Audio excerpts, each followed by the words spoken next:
बिस्मिल्लाहिर्रहमानिर्रहीम अल्लाहुम्मा सल्लि अला मुहम्मदिन व आलि मुहम्मद वाजिल फरजहुम व सहलन मखरजहुम वहशुर मअहुम वलानल्लाहु आदाहिम अजमाइन। आप सब जानते हैं कि एक असली नोट की क्या पहचान होती है और एक आर्टिफिशियल नोट की क्या पहचान होती है। हर नोट में एक हिफाजती धागा होता है, जिससे किसी भी नोट में ये धागा ना हो तो वो आर्टिफिशियल नोट करार दिया जाता है। उसका इस्तेमाल जो है वो नामुमकिन हो जाता है। एक सादा कागज़ से भी उसकी अहमियत कम हो जाती है।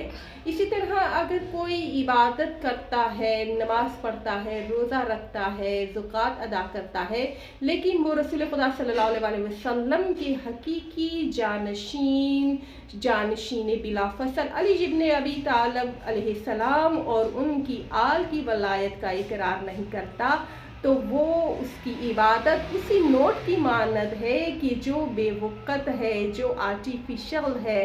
परवरदिगार आलम भी ऐसे शख्स की इबादत को कबूल नहीं करता कि जिसका ईमान अली इब्न अबी तालिब की वलायत पर ना हो।